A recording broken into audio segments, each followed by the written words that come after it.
Christ is not a person's name. Christ is a state. Like Buddhahood. What is Buddhahood? It's a state. When we say Buddhahood, we don't mean any Buddha in form.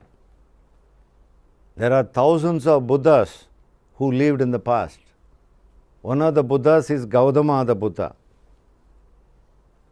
That means Buddha means Buddhahood, like brotherhood. It's a state, it's a quality, it's a fragrance. Same is applicable to Christ. It's a fragrance.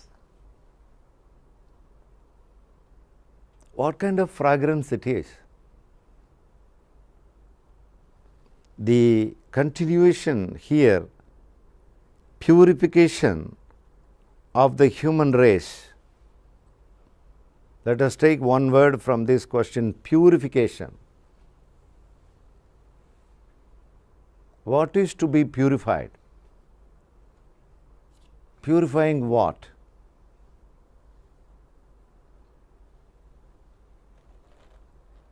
Whenever we talk about purification in the spiritual world, is nothing but purification of the mind. Simple to understand.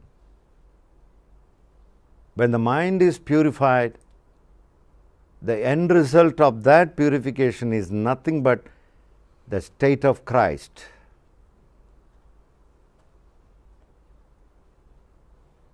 Christ is not a person's name. It's formless and nameless too.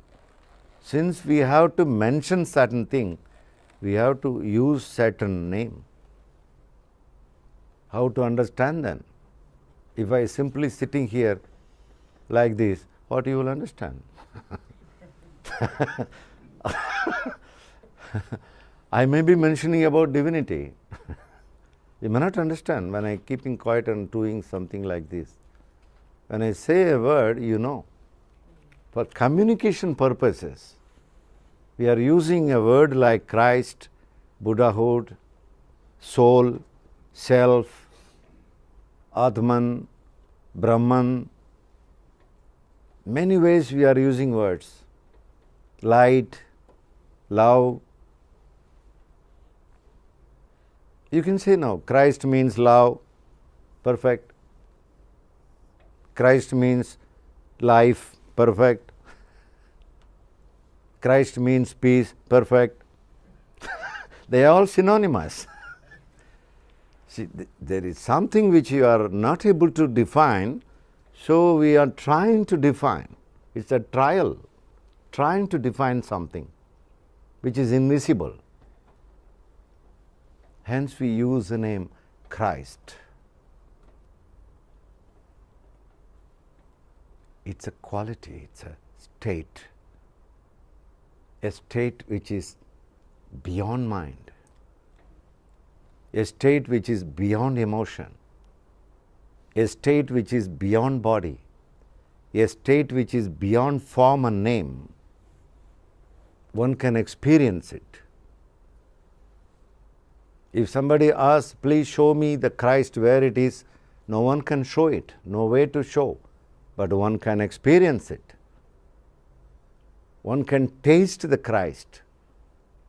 There is no way to show it because the five senses are limited to perceive certain things.